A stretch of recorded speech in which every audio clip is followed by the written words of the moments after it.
चलो, good afternoon everyone. Okay.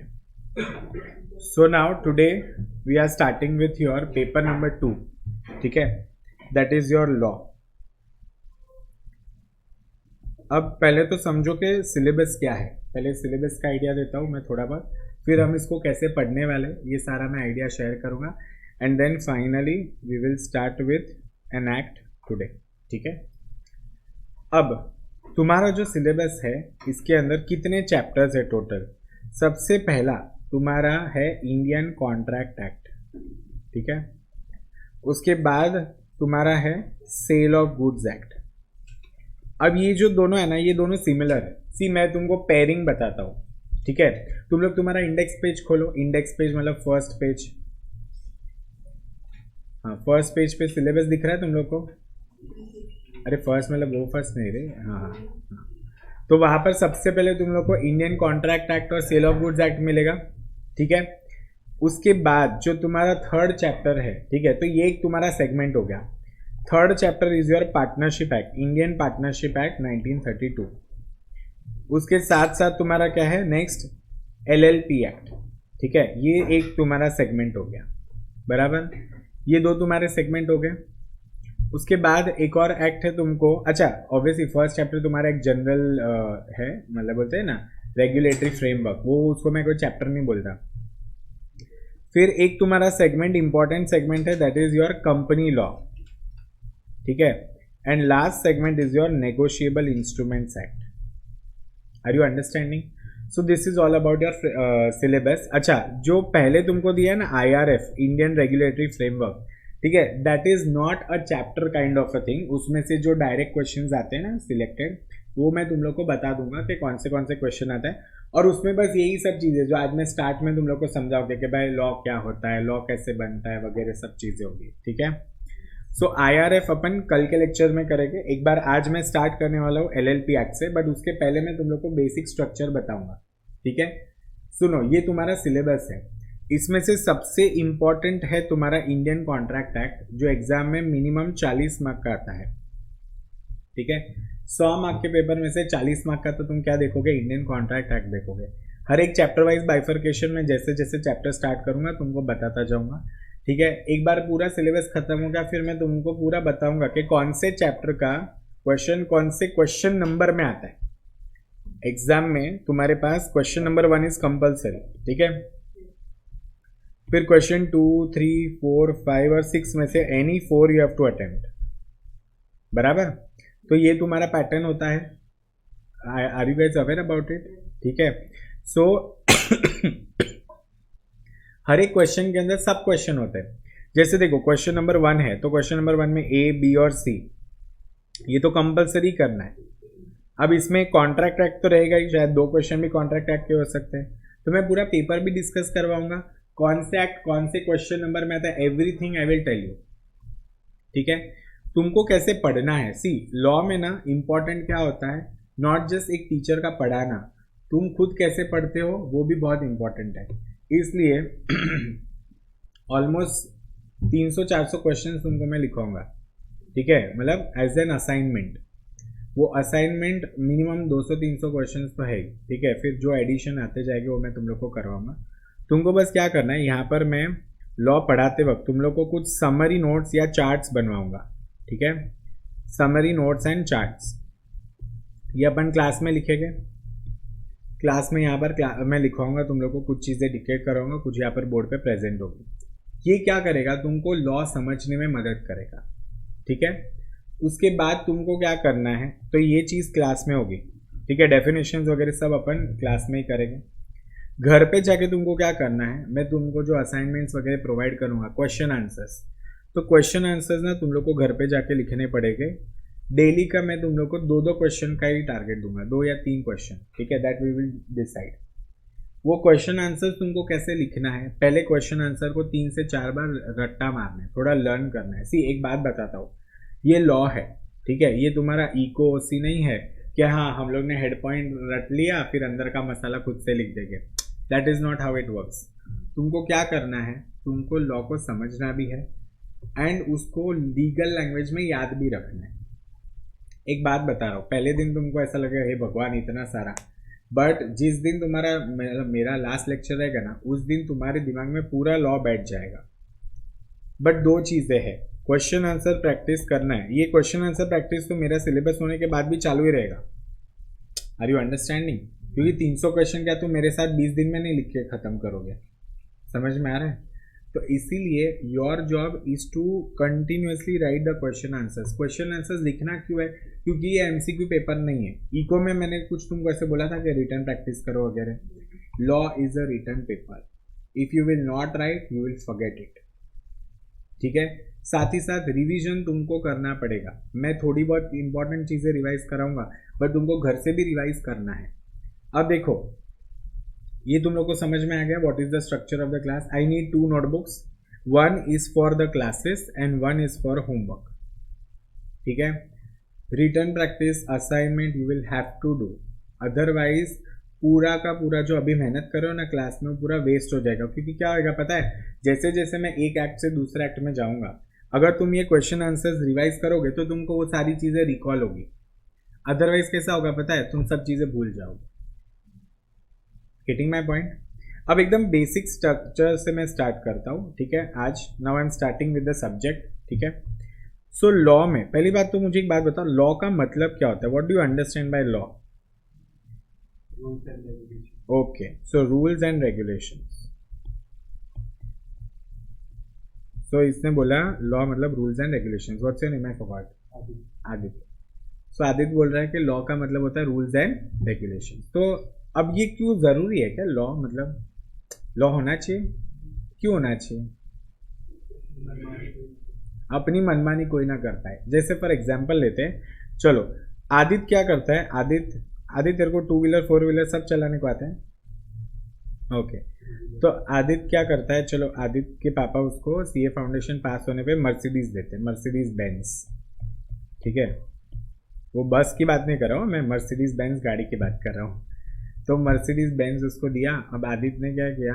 And हाँ, Aditya suppose 17 years old, suppose that is his age, ठीक है? वो मर्सिडीज बेंज निकाला और फटाफट एकदम मस्त 120 140 200 की स्पीड पे चला रहा है, ठीक है? और देखा ही नहीं, ये दिखा नहीं इसको। तेरा नाम क्या? हर्ष। आदित्य ने क्या किया? हर्ष को उड़ा दिया, ठीक है? अब आदित्य एकदम से डर गया, मर्सिडीज 200 पे चला रहा था, हर्ष दिखा नहीं, ठीक है? और उसको उड़ा दिया। फिर आदित्य डर के मारे भाग गया उधर से, ठीक है? मुझे एक बात बताओ, आदित्य ने कितने क्राइम किए? हाँ, कितने गुनाह किए? अच्छा 2 किए। सबसे पहला कौन सा? हाँ बोल, 3 कौन से? ओके, सबसे पहला आदित्य ने जो किया वो अंडर एज ड्राइविंग। क्या किया? अंडर एज ड्राइविंग, मतलब जो लीगल एज है ड्राइविंग की, उसके बाद लाइसेंस भी नहीं था। वो तो ऑब्वियस अभी अंडर एज है तो लाइसेंस कैसे होएगा, ठीक है? दूसरा उसने क्या किया? बेचारे हर्ष को हिट एंड रन। क्या किया? Hit and run. एंड तीसरा उसने क्या किया? ओवर स्पीडिंग, ठीक है? मतलब कैन आई से, और सपोज हर्ष मर भी गया, ठीक है, हिट एंड रन के, तो मतलब ये तो क्राइम ही हो गया, ठीक है? सो अब मुझे एक बात बताओ, अगर हर एक जुर्म के लिए, जुर्म मतलब हर एक गुनाह के लिए अगर कोई कानून नहीं होता, तो कहना इससे हर कोई इंडिया में क्या पूरे वर्ल्ड में हर कोई गुनाह ही करता रहता, ठीक है? अब जैसे ये चीज़ हुई ना, ठीक है, तो इंडिया की जो गवर्नमेंट थी उसको लगा कि यार ये तो गलत है। अच्छा सपोज तभी अगर हर्ष मरा नहीं होता, वो जिंदा होता, आदित्य बोलता मैं उसका पूरा खर्चा दे देगा, मेरे पापा भर देंगे, ठीक है, हॉस्पिटल का बिल वगैरह, बट फिर भी तुमको क्या लगता है आदित्य को जेल में जाना चाहिए नहीं जाना चाहिए? कौन से बेसिस पे जाना चाहिए? उसने मर्डर तो नहीं किया है, ठीक है? तो इसलिए ना उन्होंने देखा कि अच्छा मर्डर नहीं हुआ है, फिर भी under as driving and over speeding तो है ही ना, बट इसके लिए कोई कानून नहीं है। मतलब कौन बताएगा कि आदित्य ने गुनाह किया है या नहीं किया है? इसलिए मतलब देखो, सबसे पहले क्या आया? प्रॉब्लम आया। सबसे पहले क्या आया? प्रॉब्लम। अब प्रॉब्लम का सोल्यूशन कैसे निकालोगे? तो इसलिए उन लोग ने ट्रैफिक लॉ बनाया। क्या बनाया? ट्रैफिक लॉ या ट्रैफिक रूल्स, ठीक है? अब ट्रैफिक लॉ में क्या बोलते हैं कि 18 के ऊपर के ही होने चाहिए जो ड्राइविंग कर रहे हैं। साथ में लाइसेंस भी कैरी करना पड़ता है, ओवर स्पीडिंग नहीं चलता, ठीक है, ये सारे क्या है ट्रैफिक रूल्स है। Are you getting my point? तो ट्रैफिक लॉ ने क्या किया कि ये जो प्रॉब्लम्स थी, ये प्रॉब्लम का क्या लाया, सोल्यूशन लेकर आए। Are you getting my point? समझ में आ रहा है? अब ये ट्रैफिक लॉ क्या तुरंत ऐसे लॉ बन गया क्या? नहीं। तो सबसे पहले क्या होता है ना, कुछ कमिटीज बनते, क्या बनते हैं, कमिटीज। कमिटीज में ना लोग बैठते हैं जो बहुत ऐसे नॉलेजेबल लोग रहते हैं ना, वो लोग सब बैठकर प्रॉब्लम का सोल्यूशन लाते हैं।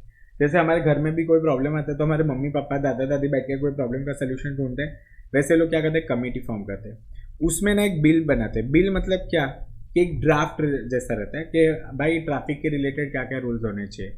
जैसे ऑरेंज आया तो ऐसे नहीं आजू बाजू नहीं देखने का, पांडू ने तो निकल जाने का, ठीक है। लाल बत्ती पे क्या होता है, स्टॉप होता है। ग्रीन पे क्या होता है, गो रहता है। फिर कहना से जो लोग स्ट्रीट क्रॉस करते उनके लिए भी तो है ना सिग्नल, बराबर, वो भी क्रॉस बाय का सिग्नल रहता है कि भाई जब वो ग्रीन होगा तभी तुम क्रॉस कर सकते हो। जेब्रा क्रॉसिंग से ही क्रॉस करने का, कहीं भी रास्ते पे चढ़ नहीं जाने का। ये सारे क्या है, रूल्स है, क्योंकि बहुत सारे हादसे हो रहे थे। तो उन्होंने एक बिल बनाया, बिल में लिखा सारे सोल्यूशंस। सोल्यूशंस मतलब क्या, अगर कानून रहेंगे तो प्रॉब्लम ही नहीं होगी। Are you getting my point?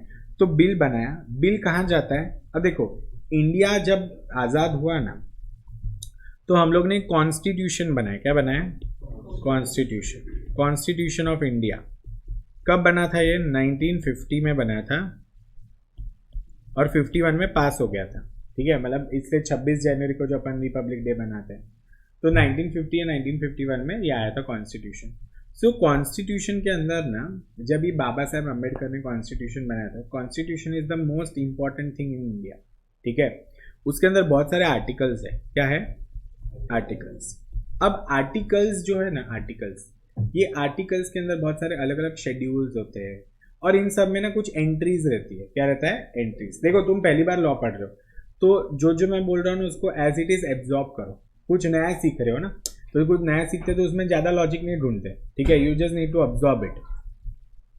So constitution के अंदर ना आर्टिकल्स है, और आर्टिकल्स के अंदर जैसे तुम देखना अपने घर में भी हर चीज की एक जगह होती है, उधर ही रखते हैं अपन। तो वैसे आर्टिकल्स के अंदर ना हर एक ऐसे शेड्यूल वगैरह बनाए गए हैं, उसमें एंट्रीज होती है कि भाई जैसे फॉर एग्जांपल एग्रीकल्चर, किसानों की इनकम पे टैक्स लेना है या नहीं लेना है। फिर ये देखो गुड्स एंड सर्विस टैक्स, जो नया जीएसटी लॉ आया, ठीक है, वो कहाँ से आया? तो उन लोग ने आर्टिकल एक नया इंसर्ट किया। पुराने कॉन्स्टिट्यूशन में ऐसा कोई आर्टिकल नहीं था, तो उन्होंने क्या किया, एक नया आर्टिकल इंसर्ट किया जीएसटी लॉ के लिए। Are you getting my point? तो हर एक कॉन्स्टिट्यूशन में क्या होता है, आर्टिकल्स, सॉरी कॉन्स्टिट्यूशन में क्या होता है, आर्टिकल्स होते हैं। आर्टिकल्स के अंदर एंट्रीज होती है, शेड्यूल्स वगैरह। तो वहां पर लिखते हैं कि कोई भी कानून आएगा कि नहीं आएगा। Are you getting my point? So अब मुझे एक बात बताओ, ये जो बिल था, ये बिल कहाँ जाएगा, मतलब कौन इसको अप्रूव करेगा? तो कॉन्स्टिट्यूशन ने ना दो बॉडीज बनाए हैं, एक है पार्लियामेंट और एक है स्टेट लेजिस्लेचर। पार्लियामेंट और स्टेट, मैं ये सब इन डेप्थ वापस से पढ़ाऊंगा चैप्टर 1 में। अभी मैं तुम लोग को एक ओवरव्यू दे रहा हूं ताकि मैं मेरा लॉ सब्जेक्ट स्टार्ट कर सकूं। सो पार्लियामेंट और स्टेट लेजिस्लेचर, इनके पास है अथॉरिटी कोई भी कानून पास करने। पार्लियामेंट में क्या होता है, दो सभा होते हैं, एक होता है लोकसभा, बराबर ना, और एक होता है राज्यसभा। तो कोई भी बिल ना पहले किधर जाता है, हमेशा लोकसभा में। लोकसभा क्यों बोला है? बिकॉज वहां पर जो लोग रहते हैं मंत्री वगैरह, वो हमने अपॉइंट किए, दे आर रिप्रेजेंटेटिव, इसलिए वो लोकसभा में जाता है। लोकसभा में अगर मेजॉरिटी से पास हो गया तो किधर जाता है? राज्यसभा। और राज्यसभा में पास होने के बाद वो जाता है प्रेसिडेंट के पास। किधर जाता है? प्रेसिडेंट उसके ऊपर जब थप्पा लगाता है और साइन करता है कि हाँ ये कानून पास किया जाए, तब वो बनता है एक एक्ट। क्या बनता है वो? एक्ट। तब तक वो बिल होता है। बिल मतलब बिल की कोई औकात नहीं होती, उसको फाड़ के फेंक दो। बट एक्ट मतलब क्या? अब एक्ट के ऊपर एक थप्पा लग गया, और इसको ना ये लोग क्या करते हैं, जब ये एक्ट बनता है ना, मतलब जिस दिन प्रेसिडेंट साइन करेगा उस दिन वो कानून बन जाएगा, और उस दिन से वो कानून क्या होता है, लागू होता है पूरे इंडिया पे। अगर किसने बनाया? पार्लियामेंट ने। अब जैसे तुम लोग को एक एग्जाम्पल देता हूं, एक एक्ट है, ठीक है, सुनो, द इनकम टैक्स एक्ट, ठीक है। अब ये इनकम टैक्स एक्ट क्या बोलता है, जो तुम लोग पढ़ने वाले हो इंटर में, इनकम टैक्स एक्ट बोलता है कि भारत में रहकर तुम जो भी इनकम कमाते हो उसके ऊपर तुम्हें भारत की गवर्नमेंट को टैक्स देना पड़ेगा, ठीक है। जीएसटी क्या बोलता है, गुड्स और सर्विसेज में डील करते हो तो तुमको क्या देना पड़ेगा, गुड्स एंड सर्विस टैक्स देना पड़ेगा। तो अब यही चीज है इनकम टैक्स एक्ट, ये किसने इशू किया है, पार्लियामेंट ने किया है। किसने इशू किया है, तो this is applicable to the whole of India, this is applicable to the whole of India. Whole of India मतलब क्या, ये पूरे भारत के ऊपर एप्लीकेबल है। हम महाराष्ट्र में रहते तो हम ऐसे नहीं बोलेंगे हम इनकम टैक्स नहीं देंगे, महाराष्ट्र की गवर्नमेंट ने बोला है क्या, ऐसा नहीं। बट जैसे इनकम टैक्स में बोला है कि किसानों की इनकम के ऊपर कोई भी टैक्स नहीं लगेगा, मतलब क्या, एग्रीकल्चर के ऊपर कोई भी टैक्स नहीं लगेगा। बट महाराष्ट्र स्टेट तो लेती है कि नहीं लेती है, तुम लोग इधर किसान वगैरह हो कोई तो तुमको पता रहेगा, बहुत सारी स्टेट गवर्नमेंट लेती है, not just Maharashtra, Gujarat state government भी लेती है। तो क्या है, स्टेट गवर्नमेंट ने बोला है कि स्टेट लेजिस्लेचर में ऐसा लिखा है, कहाँ पर लिखा है, स्टेट लेजिस्लेचर। अब स्टेट लेजिस्लेचर तो स्टेट के पास होता है। जैसे मुझे एक बात बताओ कि आज हम महाराष्ट्र स्टेट में रह रहे, महाराष्ट्र स्टेट में प्लास्टिक बैन किया है, पता है ना, सिंगल यूज प्लास्टिक बैन है, बराबर। वो सब्जी वाले छुपा छुपा के अपन को देते हैं, कभी कभी बीच में एकदम बंद कर देते हैं, फिर वापस चालू हो जाते हैं। तो इसका मतलब क्या है कि महाराष्ट्र स्टेट की गवर्नमेंट ने प्लास्टिक बैन किया है, बट ये सेम चीज गुजरात कहीं और नहीं है। तुम्हारे गांव में ऐसा है क्या प्लास्टिक बैन, नहीं। तो जब स्टेट गवर्नमेंट कोई भी कानून पास करता है तो सिर्फ उस स्टेट के ऊपर लागू होता है। क्या बोल रहा हूं मैं, समझ में आ रहा है? देखो, दो बॉडीज है, एक है पार्लियामेंट और एक है स्टेट लेजिस्लेचर। पार्लियामेंट जो भी कानून पास करता है वो पूरे कंट्री के ऊपर, पूरे इंडिया के ऊपर एप्लीकेबल होता है। बट स्टेट लेजिस्लेचर कोई भी कानून पास करता है वो सिर्फ उस पर्टिकुलर स्टेट के ऊपर एप्लीकेबल होता है। I hope this is very simple, ठीक है। कानून, अब तक मैंने क्या बताया, दो चीजें बताई। कानून कैसे बनता है, हमेशा कोई ना कोई प्रॉब्लम अराइज होता है, ठीक है। वो प्रॉब्लम का सोल्यूशन लाने के लिए कमिटीज बनती है कि भाई इसका क्या सोल्यूशन करे ताकि ये वापस ना हो। जैसे तुमको अगर कोई इन्फेक्शन हुआ है, ठीक है, तो वो इन्फेक्शन के लिए डॉक्टर एंटीबायोटिक देगा ना। एंटीबायोटिक क्या करता है, तुम्हारे बॉडी के अंदर वो एंटीबॉडीज क्रिएट करता है ताकि तुमको दोबारा वो इन्फेक्शन ना हो। वो ऐसे बोलता है जा मर जा, ऐसे बोलता है, नहीं ना। एंटीबॉडीज क्या करते हैं, तुमको प्रोटेक्ट करते हैं। अच्छा, रिपीट भी ना हो इसलिए भी एंटीबायोटिक देते हैं। तुम अगर दवाई पूरी नहीं करोगे तो तुमको क्या होगा, वापस से होएगा। Are you getting it? So वैसे ही कोई भी प्रॉब्लम हुआ तो उसका एक सोल्यूशन लाना पड़ता है। उसके लिए क्या बनता है, एक बिल बनता है। वो बिल किधर जाता है, दो जगह पर जाता है। एक किधर जाता है, अपना लोकसभा में जाता है, और किधर जाता है, राज्यसभा। ये सब चीज में लिखाएगा, तुमको एक एक चीज लिखवाएगा, तुम टेंशन मत लो, ठीक है। Everything will be written in your notes, और तुमको सब याद भी रह जाएगा। सिर्फ सोना मत, ठीक है। और मैं सोने भी नहीं दूंगा, पानी फेंकूंगा मैं इधर से, तुम सोए तो। और बोलते रहना मेरे साथ साथ। I give breaks also, don't worry. ऐसा मत सोचो कि 2:45 से 5:45 तक इसका भाषण चलता ही रहेगा। मैं इको में भी ब्रेक देता था ना तुम लोग को, बस। अब सुनो मैं क्या बोल रहा हूँ कि बिल किधर गया, सबसे पहले लोकसभा में गया, उसके बाद किधर गया, राज्यसभा। दोनों जगह अप्रूव। अप्रूव मतलब क्या, जो लोकसभा में तुम लोग ने कभी देखा है यूट्यूब पे, वो लोग चिल्लम चिल्ली करते हैं, फिर ऐसे ठप ठप ठप ऐसे बजाते हैं। मतलब क्या कि जब वो लोग ने अप्रूव कर दिया, अप्रूव करने के बाद प्रेसिडेंट के पास जाता है, मुर्मू दीदी उसके ऊपर साइन करती है, और फिर वो क्या बन जाता है, एक्ट बन जाता है। तो ये तो पूरा प्रोसेस है कि भाई लॉ कैसे बनता है। अपन ने सबसे पहले देखा भाई लॉ क्या होता है, रूल्स एंड रेगुलेशंस। अच्छा, कैन आई से रूल्स एंड रेगुलेशंस सब लोगों के ऊपर सेम लगने चाहिए। जैसे फॉर एग्जाम्पल आदित्य और हर्ष दोनों एक्टिवा चला रहे थे, दोनों अडल्ट्स है, ठीक है। अब आदित्य ने हेलमेट नहीं पहना था और हर्ष ने हेलमेट पहना था। पांडु ने सिर्फ आदित्य को पकड़ा, ठीक है। तो बोलता है उसको क्यों नहीं पकड़ा, उसने भी तो हेलमेट नहीं पहना है ना। कि मैंने कुछ अलग बोला, सॉरी, दोनों ने हेलमेट नहीं पहना था, बट पांडु ने सिर्फ आदित्य को पकड़ा और हर्ष को छोड़ दिया। तो मुझे एक बात बताओ, किसकी गलती है यहाँ पर? मतलब पांडु की गलती है ना, और ये दोनों की गलती है। मतलब उसने बायसनेस रखी। सी, ये दोनों की क्या गलती है कि उन लोग ने हेलमेट नहीं पहना। पांडु की क्या गलती है कि उसने एक को पकड़ा और एक को जाने दिया। ये तो भेदभाव हो गया, ठीक है। सो इसका मतलब क्या, in that case you can also file a case against the police officer that a similar treatment was not given to another person जिसने सेम क्राइम किया था। Are you getting my point? So अब देखो, parliament जो भी कानून बनाता है, अब मैंने क्या बोला था, दो लोग कानून बनाते हैं, एक है पार्लियामेंट और एक है स्टेट लेजिस्लेचर। पार्लियामेंट जो भी कानून बनाता है वो पूरे इंडिया के ऊपर एप्लीकेबल रहता है, और स्टेट लेजिस्लेचर जो भी कानून बनाता है वो पर्टिकुलर स्टेट के ऊपर एप्लीकेबल रहता है। Is this clear? अब देखो इंडिया में ना 3 टीयर सिस्टम है। कितने टीयर है? 3 टीयर मतलब क्या? 3 टीयर मतलब सबसे पहला होता है लेजिस्लेटिव। लेजिस्लेटिव मतलब जो अभी अपन ने पढ़ा ना, लॉ बनाते, ठीक है, सिविक्स में पढ़ा रहेगा तुम लोग ने। लेजिस्लेटिव मतलब जो लॉ बनाते हैं, जैसे पार्लियामेंट एंड कौन हो गया? State legislature. फिर एक होता है एग्जीक्यूटिव। एग्जीक्यूटिव मतलब कहने से सारी की सारी ministries, ministry of finance, ministry of home affairs, वो Smriti Irani ministry of education की हेड थी, ठीक है। तो इनका काम होता है एग्जीक्यूशन करना। इनका काम क्या होता है? एग्जीक्यूशन। फिर झगड़ा वगड़ा हुआ तो किधर जाएंगे? एक दूसरे का कत्ल कर देने का? नहीं, कोर्ट जाएंगे। कोर्ट को बोलते हैं जुडिशियल सिस्टम। क्या बोलते हैं? उसको क्या बोलते हैं? Judicial system. तो इंडिया में ना 3 टीयर सिस्टम है। First is legislative, executive and judicial. समझ में आया? अब जुडिशियल सिस्टम में ना कोर्ट्स आते हैं, कोर्ट्स। तो इंडिया में सबसे बड़ा कोर्ट कौन सा है? Supreme court. हर एक स्टेट का सबसे बड़ा कोर्ट कौन सा होता है? High court. अब जरूरी नहीं, अब मुंबई में भी हाई कोर्ट है, बराबर, तो एक स्टेट के अंदर एक से ज्यादा हाई कोर्ट भी हो सकते हैं, बट सुप्रीम कोर्ट के बाद नेक्स्ट अथॉरिटी कौन सी आती है? High court. बाकी तो बहुत सारे, बोरीवली में भी लोकल कोर्ट, डिस्ट्रिक्ट कोर्ट, फलाना कोर्ट, ऐसा सब रहता है। ये लोग क्या करते हैं? न्याय देते हैं। ये लोग क्या करते हैं? न्याय।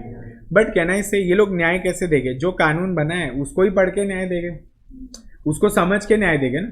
अब सपोज जैसे फॉर एग्जाम्पल आदित्य ने जब एक्सीडेंट किया था, ठीक है, तो वो एक्सीडेंट में ऐसा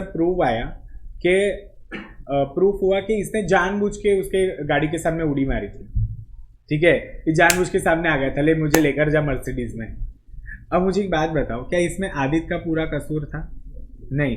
अब एकदम से कोई सामने आ जाएगा तो ब्रेक भी मारेगा तो भी मर जाएगा। अब जैसे देखो ना, रेलवे ट्रैक पे कितने सारे लोग रोज मरते हैं, बराबर, ऐसे ही आत्महत्या करने चले जाते हैं, तो उसमें क्या वो सारे मोटरमैन को जेल में बिठाते हैं कि तूने ब्रेक नहीं मारी? अरे अगर वो ब्रेक मारेगा, सारे के सारे डब्बे उल्टे सीधे हो गए तो पीछे बैठे 10,000 लोग मर जाएंगे। समझ में आ रहा है कि नहीं? तो इन दैट केस वो मरने देता है, वो स्पीड नहीं कम करता, वो ट्राई करता है बचाने को। बट सोचो अगर वो एकदम से ब्रेक मारेगा, अपनी लोकल ट्रेन में सब बार लटकते लटकते वो लोग लटक जाएंगे। तो उसका भी कैसा होता है? रूल्स वगैरह सब रहता है, ठीक है। अब मुझे एक बात बताना, जो उधर पटरी पे मरने आया तो उसमें उसकी गलती कि मोटरमैन की गलती? उसकी गलती ना। सो ये सब क्या हो रहा है ना कि कस्टम्स में ऐसा चलता है। कस्टम मतलब क्या? प्रथाएं है। जैसे हम लोग दिवाली में एक दूसरे को कुछ गिफ्ट देते हैं, ये रिवाज है। नहीं दिया तो क्या केस करेगा क्या कोई? जैसे फॉर एग्जाम्पल तुम लोग ने मेरे को आज गुड आफ्टरनून विश नहीं किया तो मैं क्या तुम लोग पे केस कर दूं क्या?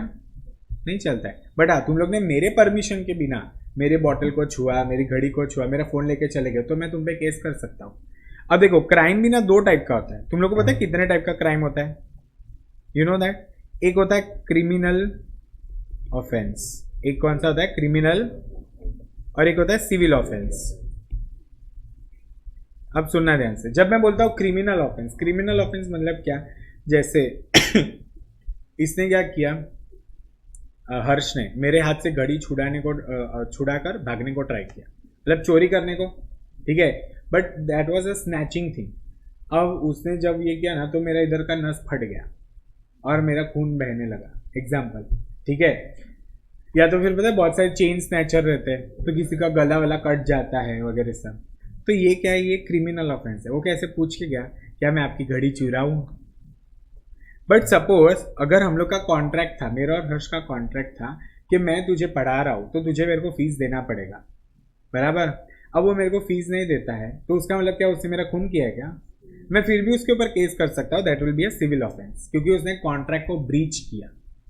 अरे जैसे आज तुम लोग इधर आते हो क्लास में, सपोज तुम लोग ने फीस भर दी और फिर भी हम तुमको हकाल देते हैं चल तू निकल इधर से, तो तुम क्या करोगे? हाँ ठीक है सर हम जाते, थैंक यू सो मच, हमको तो वैसे भी नहीं पढ़ना था, ऐसे करोगे? नहीं, तुम पुलिस कंप्लेंट करोगे कि मैंने इधर फीस भरा है, लोग मेरे को क्लास में बैठने नहीं देते, या तो मेरा पैसा दो वापस या तो मेरे को पढ़ने दो।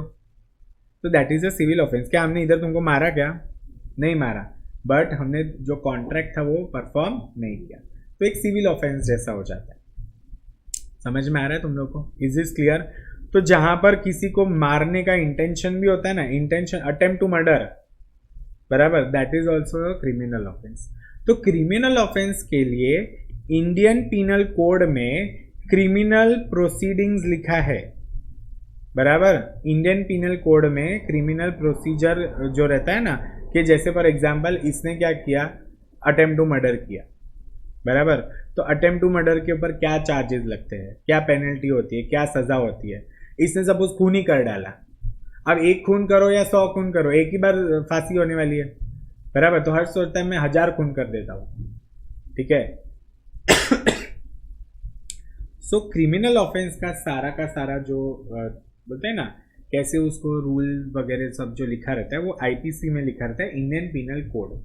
और उसके लिए कुछ क्रिमिनल प्रोसीजर्स भी है, मतलब कि कैसे गुनहगार को सजा दी जाएगी, क्या एक्शन लिया जाएगा वगैरह सब, वो सब हमें नहीं पढ़ना है, ठीक है। उतना पढ़ना है तो लॉयर भी बन जाना, साथ साथ एलएलबी भी कर लो। सिविल ऑफेंस मतलब सिंपल, तुमको पता है जब मैं लॉ स्टूडेंट था ना, तब हम लोग को ऐसा सिखाया गया था कि अगर तुम किसी को बिना परमिशन टच भी करते हो उसको बैटरी बोलते हैं, या द टर्म इज बैटरी। मैं आदित्य को नहीं बोल रहा हूँ, बैटरी ये टर्म है, बैटरी, बराबर। सो बैटरी का मतलब क्या कि तुम किसी को बिना परमिशन छू भी नहीं सकते, वो तुम पे केस कर सकता है by the term called as battery. हाँ, उस टर्म को ही बैटरी बोलते हैं। Are you getting my point? So ये भी एक क्या है, सिविल ऑफेंस है, ये भी एक क्या है, सिविल ऑफेंस, ठीक है।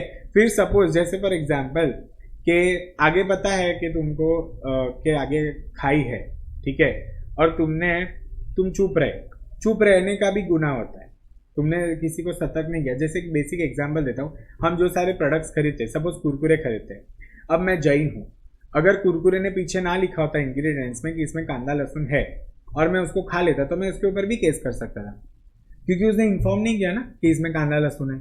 मेरा तो धर्म भ्रष्ट हो गया, समझ में आ रहा है।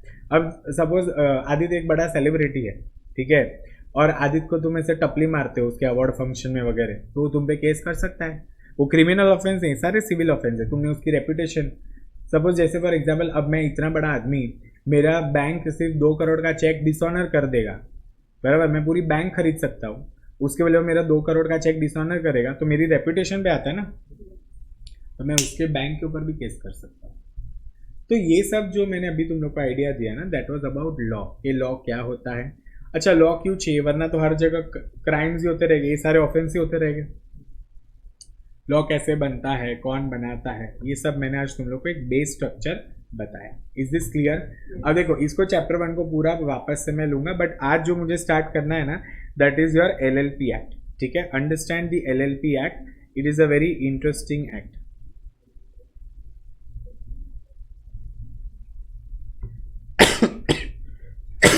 अब सुनो, तुम लोग ना ये पूरा LLP एक्ट वापस से CA इंटर में भी पढ़ोगे, बराबर। अब इसको मैं स्टार्ट कर रहा हूं, तुम्हारा एक्ट है, this is your mostly chapter number 5 और समथिंग ना, 5 है, राइट, ठीक है। बुक बंद रखो, कुछ भी नहीं चाहिए, सिर्फ इधर ध्यान दो, समझो शांति से। जो चीज मैं रट्टा मरवाऊंगा वो रट्टा मारना है। बुक लाई है ना तू, नई बुक? हाँ, जो चीज मैं बोल रहा हूँ वो रट्टा मारना है, रट्टा मारोगे तो अच्छे से पास हो जाओगे, क्योंकि अल्टीमेटली ना कितना नॉलेज है वो तुम्हारा ऑफिस में चेक होता है, एग्जाम में तो कंटेंट ही चेक होता है। तो मैं बड़ा ही प्रैक्टिकली बोल रहा हूँ। तुम लोग ने जैसे स्कूल में हिस्ट्री ज्योग्राफी पढ़ा है, जैसे 11th-12 में इकोसी पढ़ा है, वैसे कुछ चीज़ें रट्टा मारनी ही पड़ेगी, वरना तुम्हारा कभी भी पास नहीं होगे अच्छे मार्क्स से। और हमें क्या सिर्फ 40 नहीं लाना है, हमें लॉ में एटलीस्ट, देखो इस बार मैं पूरा तुम लोग को पढ़ा रहा हूँ ना लॉ, इसलिए I want everyone to score 70 और 80, एंड इट इज़ पॉसिबल। मैं जैसे बोल रहा हूँ वैसे करोगे ना, तुमको ऐसा लगेगा कि तुम पेपर नहीं लिख रहे हो, तुम घर पे बैठे बैठे वापस से असाइनमेंट लिख रहे हो। एज इट इज, जो क्वेश्चन मैं यहाँ पर करवाऊंगा वही तुमको देखने को मिलेगा एग्जाम। सिर्फ नाम बदल दिया तो मेरे को मत बोलना, उतना तो कोई भी बदलेगा, मैं पेपर सेट नहीं कर रहा हूँ, but everything we will cover in the class, ठीक है। सो प्लीज 2 चीज़ें, क्लास एक तो मिस मत करना, वरना क्या लिंक नहीं होगा, ये लिंक वाला सब्जेक्ट है, ठीक है। क्लास मिस मत करना। आज से मेरा रेगुलर रोज रहेगा, बीच में मेरी थोड़ी तबीयत खराब थी इसलिए मैं आया नहीं था उस दिन, ठीक है। So we are starting with LLP। अब देखो, तुम लोगों ने 11th-12th में OC में एक टॉपिक पढ़ा रहेगा, फॉर्म्स ऑफ ऑर्गेनाइजेशन, पढ़ा है तुम लोगों ने? Forms of organisation, sole proprietorship, partnership, फिर HUF, जॉइंट स्टॉक कंपनी, सब पढ़ा है तुम लोगों ने? पढ़ा है, okay. So what do you mean by sole proprietorship? Sole proprietorship मतलब क्या था? कि एक अकेला बंदा रहता है, वो पूरा का पूरा बिजनेस चलाता है। अच्छा, फिर जब इससे अकेला अकेला जीवन नहीं गुजारा जा रहा था, मतलब बिजनेस नहीं कर रहा था, तो उसने क्या किया, किसी के साथ पार्टनरशिप कर लिया। तो पार्टनरशिप मतलब क्या होता है, व्हेन 2 और more person they come together for business, it is nothing but partnership. वहां पर वो लोग क्या करते हैं, प्रॉफिट्स और लॉस इक्वली शेयर करते हैं। एक उनका एक अग्रीमेंट रहता है। 12th स्टैंडर्ड में ये सब पढ़ा रहेगा तुम लोग ने, पार्टनरशिप अकाउंट्स भी किया रहेगा। फिर पार्टनरशिप में ना बहुत सारा मगजमारी था। मतलब सपोज मैं, हर्ष, आदित्य और तेरा नाम क्या है, सत्यम, दूसरा सत्यम, हाँ 2 सत्यम, वेरी गुड। सो सपोज हम 4 पार्टनर्स थे। अब सत्यम ने हमेशा लोचा मारता था, उसकी वजह से बिजनेस में नुकसान होता था। बट पार्टनरशिप में तुम लोग ने पढ़ा रहेगा अनलिमिटेड लायबिलिटी, याद आ रहा है तुम लोग को? अनलिमिटेड लायबिलिटी मतलब क्या होता है कि एक ने कांड किया ना, तो उसका हर किसी को जुर्माना भुगतना पड़ेगा। मतलब कांड किया सत्यम ने, बराबर, बट नुकसान हम सबका होगा। Are you getting it? तो इसको क्या बोलते हैं, अनलिमिटेड लायबिलिटी। तो हम देखो सोल प्रोप्राइटरशिप से कंटाल गए, हम पार्टनरशिप से कंटाल गए, ठीक है। एचयूएफ तो भैया मतलब क्या, तुम्हारा जन्म उस खानदान में हो तो तुम एचयूएफ में, मतलब तुम अंबानी में गए तो तुम लकी हो अंबानी, ठीक है। अब नेक्स्ट क्या है solution, that is joint stock company. That is joint stock company क्या था पता है, कि वहां पर ना सबसे इंपॉर्टेंट था कि लायबिलिटी जो है ना वो लिमिटेड है। लायबिलिटी कैसी है, लिमिटेड। मतलब क्या, सत्यम ने कांड किया ना, उसका नुकसान वो भुगतेगा, हम क्यों भुगते। दूसरी बात, जॉइंट स्टॉक कंपनी में तुम लोग ने देखा रहेगा ओनर अलग रहता है, फिर मैनेजमेंट अलग। अरे रिलायंस का, अब देखो मैं भी रिलायंस का ओनर हूँ, मेरे पास रिलायंस के शेयर्स है, बट क्या मैं बोलता हूँ मुके को, ए मुखिया हट, मेरे को बैठने दे, ऐसे बोलता हूँ क्या मैं? नहीं। तो why? Because I am not the managing director, I am just an owner. तो जॉइंट स्टॉक कंपनी क्या लेकर आया कि ओनरशिप और मैनेजमेंट को अलग अलग कर दिया। आजकल देखो ना यही चलता है ना ज्यादातर। अब कैसा हुआ, इसमें कुछ डिसएडवांटेजेस थे, इसमें भी कुछ डिसएडवांटेजेस थे। तो मतलब ना हमको जॉइंट स्टॉक कंपनी पसंद आता, क्योंकि कितना सारा फॉर्मेलिटीज रहता है, स्टैट्यूटरी ऑडिट करवाने का, टैक्स भरने का, ये फॉर्म वो फॉर्म, ये सब कर करके लोग इतने परेशान हो गए थे कि उनको लगा कि भाई ना हमको पार्टनरशिप जमता है, ना हमको जॉइंट स्टॉक कंपनी जमता है। इसलिए तब एक नया फॉर्म ऑफ बोलते हैं ना ऑर्गेनाइजेशन का जन्म हुआ, जिसको प्यार से बोलेंगे लिमिटेड लायबिलिटी पार्टनरशिप। क्या बोलेंगे? इसमें ये लोग ने कैसे बनाया, ये नॉर्मल पार्टनरशिप जैसा ही रहता है, बट इसमें क्या किया, एक तो तेरा जॉइंट स्टॉक कंपनी और तेरा जो नॉर्मल इंडियन पार्टनरशिप था, दोनों का मर्ज करके एक हाइब्रिड स्ट्रक्चर बनाया। क्या बनाया? Hybrid structure. समझ में आया? वापस से बोल रहा हूं, एलएलपी कैसे बना।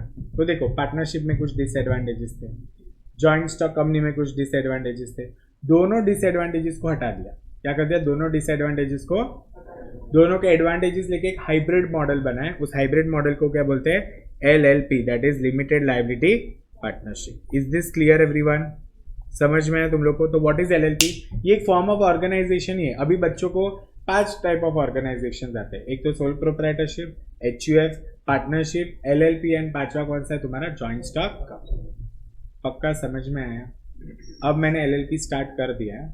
एलएलपी क्या है? इट इज अ, बोलो, it is a hybrid, it is a of joint stock company and Indian partnership. Is this clear? Understood? Okay. अब देखो ध्यान से, तो एलएलपी क्या है? Limited liability partnership act 2008। First of all ना, this is applicable to the whole of India. मुझे एक बात बता, जब मैं बोल रहा हूँ this is applicable to the whole of India, तो ये कानून किसने बनाया होगा? पार्लियामेंट या स्टेट लेजिस्लेचर? वेरी गुड, कितने स्मार्ट हो रहे हो तुम लोग, फटाफट समझ जाते हो। अब मुझे एक बात बता, अभी मैंने तेरे को बोला कि ये क्या है? एक हाइब्रिड है। क्या है? हाइब्रिड है। किस चीज का? पार्टनरशिप फर्म का और कंपनी का। हर बार क्या जॉइंट स्टॉक नहीं बोलने का, पार्टनरशिप फर्म का और कंपनी का। देख, पार्टनरशिप फर्म में ना फ्लेक्सिबिलिटी, मतलब कितने भी पार्टनर्स को ऐड करना है कर सकते हो। जैसे हम 4 थे, मैं, आदित्य, सत्यम और ये क्या नाम है, हर्ष, हम 4 थे। अब हम चाहे तो और भी पार्टनर्स को ऐड कर सकते, ठीक है, वो इंडियन पार्टनरशिप एक्ट में। Limit of 50 Indian partnership act में, यहाँ पर ऐसा कोई लिमिट नहीं है। अब यहाँ पर तो ये बहनें भी बोलती है हमको भी ऐड करो, वो ध्रुव बोलता है मेरे को भी ऐड करो, दूसरा सत्यम बोलता है मैं क्यों रह जाऊँ, ठीक है। तो भर भर के हम लोग ने क्या किया, पूरी बैच पूरे मुंबई को बना दिया पार्टनर, चलेगा, क्योंकि इसमें कोई लिमिट ही नहीं है। तुम्हारे LLP में 10,000 लोग भी हो सकते हैं, एग्जाम्पल दे रहा हूँ, इतना कोई रहता नहीं बट एग्जाम्पल। सो एक तो क्या है फ्लेक्सिबिलिटी, प्लस मगजमारी नहीं। कंप्लायंस मतलब क्या होता है पता है, ये फॉर्म सबमिट करो, वो फॉर्म सबमिट करो, ये रिटर्न भरो, वो रिटर्न भरो, ये सब मगजमारी नहीं। ये कहाँ पर था, पार्टनरशिप। तो पार्टनरशिप के एडवांटेजेस ले लिए। कंपनी में क्या एडवांटेज था, सबसे बड़ा लिमिटेड लायबिलिटी। लिमिटेड लायबिलिटी का मतलब क्या होता है, तूने कांड किया ना तो तू उसकी भरपाई कर, मैं क्यों करूं। Are you understanding. So limited liability हो गया। एंड इसके बाद सेपरेट लीगल एंटिटी, जो मैंने बोला ना, अंबानी जी अलग, मैं अलग और कंपनी अलग। मैं कंपनी का ओनर हूं, अंबानी मैनेजर है और कंपनी खुद ही अलग है। रिलायंस लिमिटेड बराबर, उसका भी एक थप्पा है, उसका नाम है ना, बराबर। सो वो एक separate legal entity. Legal entity मतलब क्या, मैं चाहूँ तो मैं रिलायंस के ऊपर केस कर सकता हूँ, क्यों नहीं कर सकता, क्योंकि वो कंपनी है, वो भी एक इंसान है, भले वो आर्टिफिशियल लीगल इंसान है। क्या है वो, आर्टिफिशियल, मतलब क्या, उसकी शादी नहीं होती, वो मरता है, बराबर, बट ऐसे क्या, खून होने से नहीं मरता है, बराबर, उसको वाइंड अप करना पड़ता है। क्या करना पड़ता है, वाइंड अप। अपन कंपनी लॉ में पढ़ेंगे, ठीक है, वाइंडिंग अप वगैरह सब होता है। सो देखो ये सब क्या थे, एडवांटेजेस थे, ये क्या थे तुम्हारे। अब देखो LLP में क्या है, it has advantages of both partnership and company. इसके अंदर दोनों के एडवांटेजेस है, पार्टनरशिप के भी और कंपनी। बट यहाँ पर एक चीज है जिसको बोलते हैं no mutual agency. Mutual agency का मतलब वही होता है कि आज जब सत्यम ने कुछ कांड किया, ठीक है, तो वो सबके ऊपर मतलब सबको भरपाई करनी पड़ेगी, बराबर। उसी को क्या बोलते हैं, म्यूचुअल एजेंट। म्यूचुअल एजेंट मतलब क्या, कि एक जन अगर, जैसे सपोज हम 4 का बेकरी था, ठीक है, अब हम तीनों छुट्टी पे थे, मैं, हर्ष और सत्यम। तो आदित्य ने क्या किया, ऑर्डर ले लिया केक का। अब आदित्य ने जो केक का ऑर्डर लिया ना, वो फोटोग्राफ वाला केक था। अब हमको तो आता ही नहीं है फोटोग्राफ वाला केक बनाना, बट उसने ऑर्डर ले लिया। अब हम क्लाइंट को ऐसे बोलेंगे कि नहीं नहीं हमारे इधर है नहीं, बनता नहीं, आप रिफंड लेके चला जाओ, वो वापस कभी भी नहीं आएगा। तो अब क्या होगा, हमको वैसा केक कहीं और से बनवा कर फिर हमारे क्लाइंट को देना पड़ेगा। तो उसमें हम तो कुछ भी नहीं कमा पाएगा ना, क्योंकि क्या दूसरा जो बेकरी वाला है वो क्या हमको डिस्काउंट में देगा क्या, तो हमारा तो नुकसान हुआ। अब वो गलती किसकी थी, हमारी थी या सिर्फ आदित्य की थी, बट जुर्माना किसको भुगतना पड़ा, हर किसी को, बराबर। सपोज आदित्य ने केक के अंदर जमाल गोटा मिक्स कर दिया, ठीक है, तो वहां पर उस पार्टी में सबको जुलाब हो गए, कुछ लोग हॉस्पिटल में चले गए। अब केस सिर्फ आदित्य पे होगा या हम सब पे होगा, तो यही तो प्रॉब्लम है ना। सो देखो म्यूचुअल एजेंसी यहाँ पर ऐसा नहीं होता। LLP में कैसा होता है, all partners of LLP are only agents of LLP। मतलब जितने भी LLP के पार्टनर है, ठीक है, वो सिर्फ LLP के ही एजेंट है, एक दूसरे के एजेंट नहीं। म्यूचुअल एजेंसी मतलब क्या होता है, हम हमारे बिजनेस ऑर्गेनाइजेशन के भी एजेंट्स हैं और एक दूसरे के भी एजेंट्स हैं, बट LLP में ऐसा नहीं होता। क्या बोला है, all partners of LLP are only agents of LLP and not of any other partner. इससे देखो मैंने यहाँ पर क्या लिखा है, नो म्यूचुअल एजेंसी। क्या लिखा है, is this clear everyone? Okay. अब देखो जिस दिन हम लोग सब पार्टनर बने, जैसे हम लोग सब एक LLP बनाते, जमाल गोटा LLP, ठीक है, तो उसमें हम सब पार्टनर हैं। तो ये बोलेगी कि मैं 1 लाख रुपए लेकर आती हूँ, ये बोलेगी मैं 50,000, तू बोलेगा मैं 5 लाख लेकर आता हूँ। तो जितना जितना जो भी पैसा लेकर आएगा, कैपिटल लेकर आएगा, उसको उतना ही प्रॉफिट मिलेगा ना। तुम कम पैसा लेकर आओगे, ये 50,000 लेकर आए, वो 5 लाख लेकर आए, मैं इसको ज़्यादा प्रॉफिट दूंगा क्या? 50,000 वाली को कम ही प्रॉफिट मिलेगा। Why? Because your contribution is less ना, तुमने कितना कॉन्ट्रीब्यूट किया, that is also very very important. So देखो liability of partners is limited to their agreed contribution in the LLP agreement. मतलब जैसे सपोज ध्रुव ने कुछ गलती की, तो वो गलती की सजा ध्रुव ही भुगतेगा, बट कितना, अप टू 5 lakhs ओनली, क्योंकि उसने कितना कंट्रीब्यूट किया है, 5 लाख। समझ में आया? फिर क्या उसका पर्सनल प्रॉपर्टी, उसका गाड़ी बंगला, वो सब थोड़ी बेच के हम पैसा वसूल करेंगे, ये नहीं कर सकते। बट नॉर्मल पार्टनरशिप में होता है, क्योंकि वहां पर कैसे होती है, अनलिमिटेड लायबिलिटी। कैसे होती है? Is this clear? अच्छा, जैसे नॉर्मल पार्टनरशिप में ना अग्रीमेंट करना कोई कंपलसरी नहीं होता। एलएलपी बिना अग्रीमेंट के बनता ही नहीं। बोलो, एलएलपी बिना अग्रीमेंट के बनता ही नहीं। समझ में आया? तो एलएलपी में अग्रीमेंट करना कंपलसरी है, very very compulsory. Is this clear everyone? मैंने पूरा इंट्रोडक्शन तुम लोग को समझा दिया, एलएलपी क्या होता है, कैसे बनता है, इसके अंदर क्या क्या चीज़ें होती है। अब देखो, 3 इंपॉर्टेंट डेट्स तुम लोग को याद रखने हैं। सबसे पहले 12 दिसंबर 2008, इस दिन क्या हुआ था, पार्लियामेंट में बिल पास हो गया था। बिल पास होना मतलब क्या, लोकसभा राज्यसभा अग्रीड, बराबर। फिर 7 जनवरी को ना प्रेसिडेंट ने इसके ऊपर थप्पा लगा दिया। प्रेसिडेंट गेव असेंट, असेंट मतलब क्या, साइन करना, असेंट मतलब क्या, या अप्रूवल देना, मंजूरी करना, ठीक है। एंड 9 जनवरी को इन लोग ने क्या किया, एक ना ministry of law and justice होता है, जैसे एक डिपार्टमेंट होता है, ministry of affairs, home affairs, ministry of current affairs, ministry of finance, वैसे एक मिनिस्ट्री है, ministry of law and justice. इन्होंने क्या कर दिया, इस एक्ट को नोटिफाई कर दिया। नोटिफाई मतलब क्या होता है, न्यूज़पेपर में ऐड डालते हैं। जैसे कोई इंसान मर जाता है तो हम भी न्यूज़पेपर में ऐड डालते हैं ना कि ये इंसान मर चुका है, पता है कि नहीं तुम लोग को, आते हैं न्यूज़पेपर में ऐड आते हैं, बराबर। तो वैसे ये लोग क्या करते हैं, ऑफिशियल गवर्नमेंट का न्यूज़पेपर रहता है, उसको बोलते हैं ऑफिशियल गैजेट। क्या बोलते हैं? तुमने कुछ पिक्चरों में देखा रहेगा, ऐसे गैजेट ऑफ इंडिया लिख के ऐसा एक अखबार रहता है, ठीक है। तो वो ऑफिशियल गैजेट होता है। वो क्या होता है तुम्हारा, मैं बताता हूँ, रुको तुम लोग। ऑफिशियल गैजेट,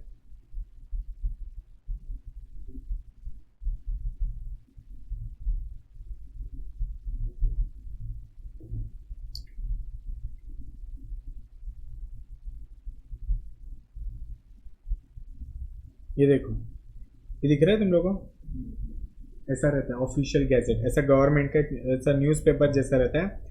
वहाँ पर वो लोग क्या करते हैं, ऐसे हर जगह लिखा रहता है द गैजेट ऑफ इंडिया, मतलब उसमें लोग क्या करते हैं, वो कानून को पब्लिश कर देते हैं। समझ में आया गाइस? सो 3 डेट, कौन से डेट याद रखोगे तुम लोग? 3 डेट्स। सबसे इंपॉर्टेंट डेट है पहला 12 दिसंबर 2008। इस दिन क्या हुआ था, पार्लियामेंट ने बिल पास किया था। क्या पास किया था? चलो अभी थोड़ा ना बोलते रहना। सबसे पहले 12 दिसंबर 2008 को क्या हुआ था, एनर्जी, चिल्लाओ। फिर 7 जन 2009 को क्या हुआ था, 9 जन। Is this clear everyone? Understood? Once again 12 दिसंबर, तुम लोग को बोलूं, मेरे अकेले का आवाज तुम लोग से ज्यादा बड़ा है, चिल्लाओ। 12 दिसंबर 2008 क्या हुआ था, 7 जैन एंड 9 जैन को क्या हुआ था, बराबर। अब देखो, एलएलपी के अंदर 81 सेक्शन है। तुम डर मत जाना, तुमको इतने सारे सेक्शन नहीं पढ़ने, ठीक है। टोटल कितने सेक्शंस है, 81। तुम लोग को ना ये एक्ट अभी जो दिया है ना, वो सिर्फ ऐसे बोलते हैं ना, स्टार्टर्स दिया है। मेन कोर्स तुम इंटर में पढ़ोगे, तब मैं तुम लोग को वापस से पूरा पढ़ाऊंगा। बट मैं अभी जो तुम लोग को जो नोट्स लिखवा रहा हूँ ना यहाँ से, ये सेम नोट्स तुमको इंटर में भी काम लगेगी, ठीक है। सो एलएलपी में कितने सेक्शन है, 81 सेक्शन है। But section number 81 he omit है, मतलब 81 नंबर का सेक्शन जो है वो ओमिट कर दिया है, तुम्हारे सिलेबस में वो नहीं है। और 4 शेड्यूल है। ये शेड्यूल क्या होता है, बराबर, जैसे कोई चीज़ का फॉर्मेट हो, बराबर। जैसे जब तुम बिल भरने जाते हो या बैंक में कुछ डिपॉजिट करवाने जाते हो तो एक फॉर्मेट दिया रहता है, उसमें तुम रिसीट लिख, मतलब जो कैश दे रहे हो या चेक दे रहे हो, सब नंबर वगैरह लिखते हो, उसको फिर साथ में अटैच करके देते हो कैशियर को। तो वैसे ही शेड्यूल मतलब क्या होता है, उसमें सारे फॉर्मेट्स रहते हैं या उसमें भी कुछ लिस्ट ऑफ रूल्स रहते हैं, वो अपन को फॉलो करने पड़ते हैं, ठीक है।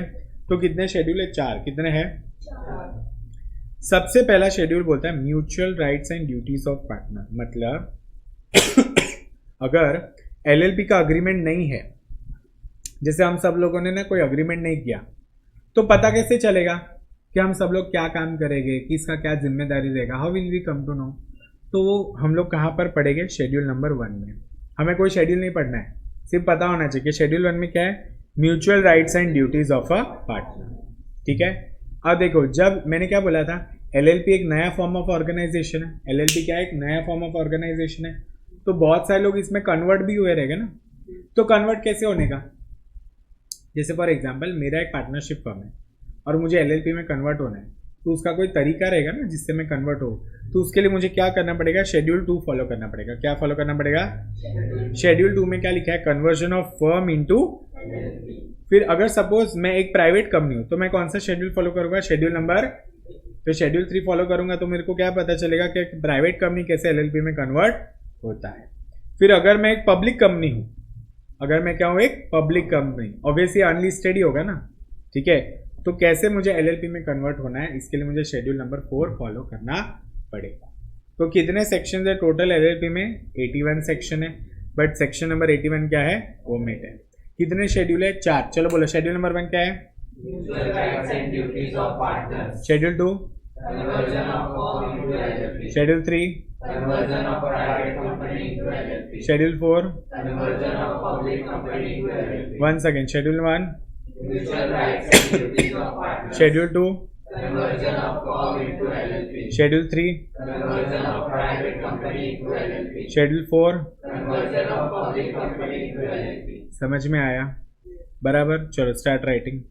हेडिंग दे दो, the limited liability partnership act 2008।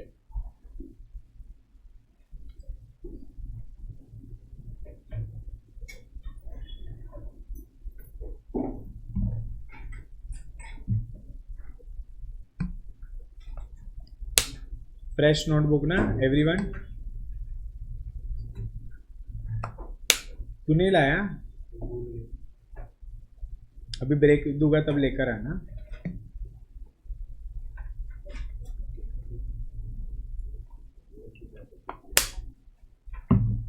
और सुनो, जो भी नोट्स लिखा रहा हो अच्छे से लिखना,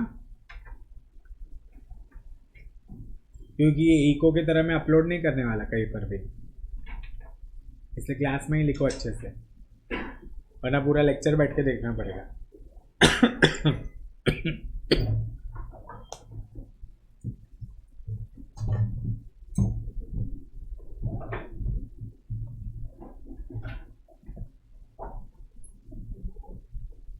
जैसे मैंने लिखा है वैसे ही।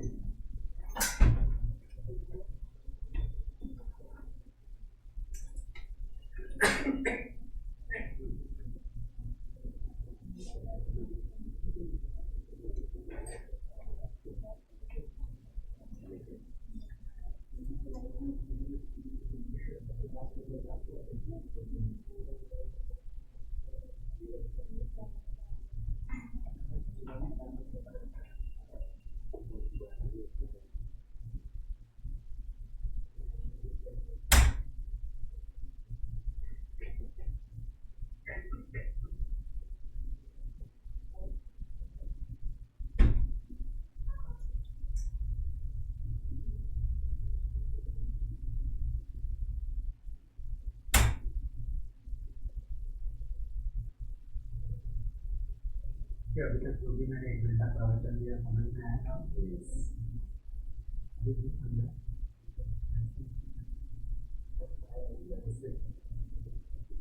और प्लीज जैसे तुम लोग इको में मेरे साथ एकदम फ्रेंड से रहते, यहाँ पर भी रहना, कुछ भी डाउट आता है तो पूछना है। इतना छोटा सा बैच होता है, फ्रूटफुल होना चाहिए।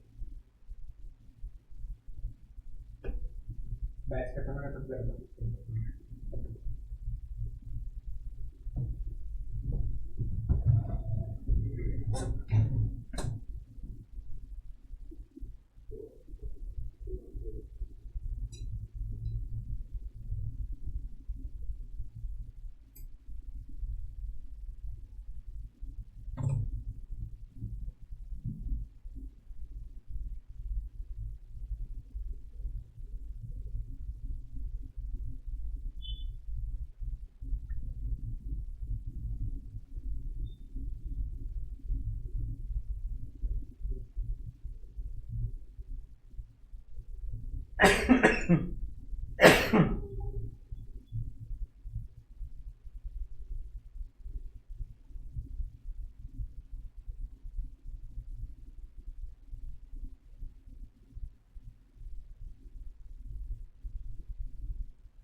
अभी ना मॉड्यूल लेटेस्ट है ना 25 का।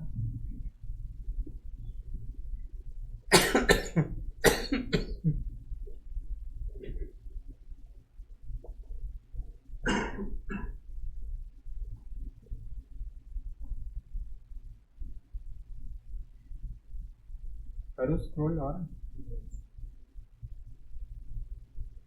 है ना लिखना है।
डन।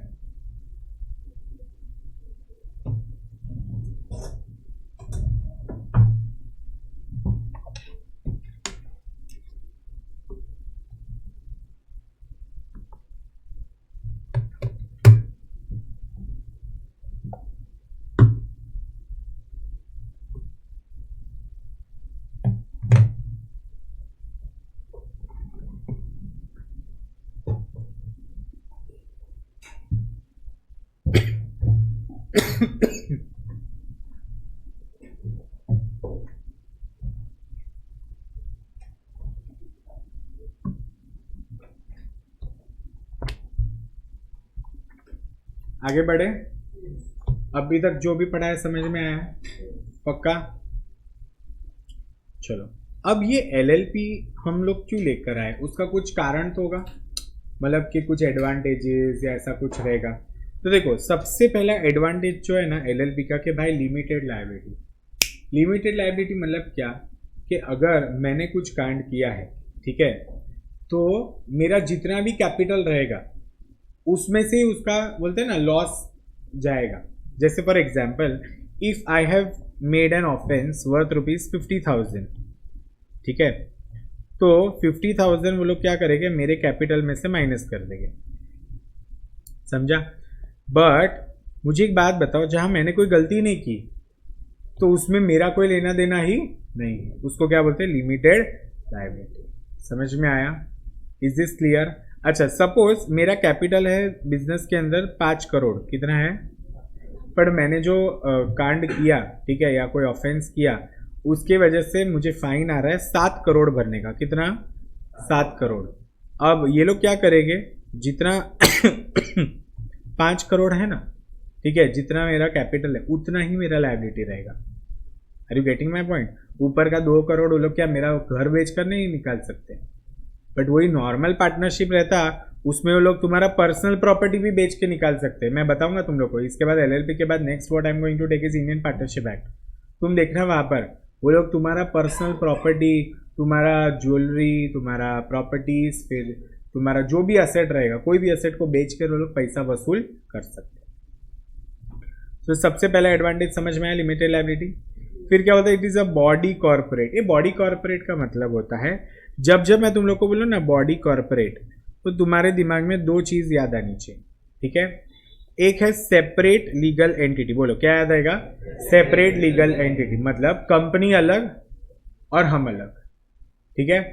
और दूसरा क्या है, परपेचुअल सक्सेशन। ये जैसे फॉर एग्जाम्पल अपन सब पार्टनर्स है, ठीक है, एलएलपी के। सपोज तेरा नाम क्या? कायनात। कायनात क्या करती है कि वो पार्टनरशिप छोड़ के चली जाती है, बोलती है अब मेरी शादी हो गई, मैं जा रही हूँ ससुराल गेंदा फूल, ठीक है। तो ससुराल चली गई, किधर है उसका ससुराल? Antarctica. Let's take for example Antarctica, वो चली गई।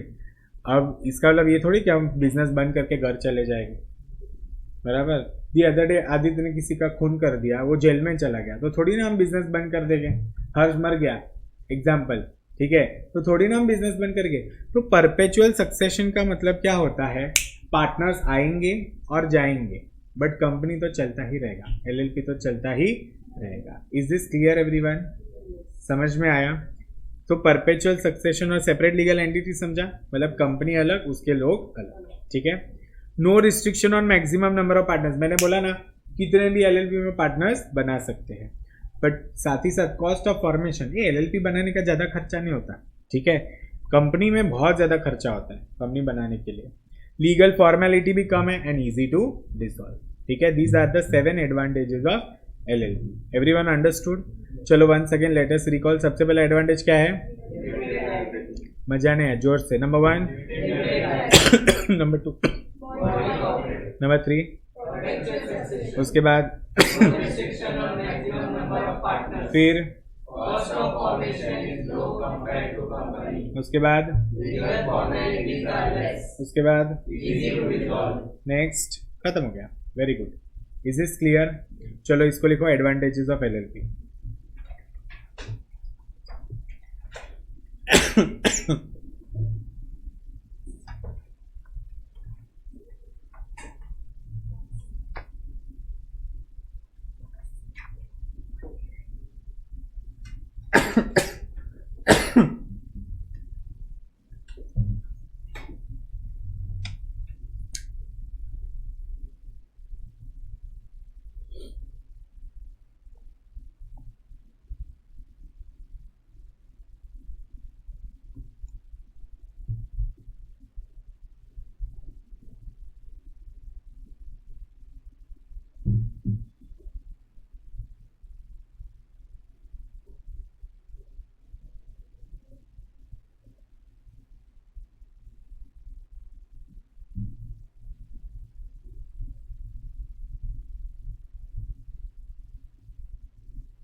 Done.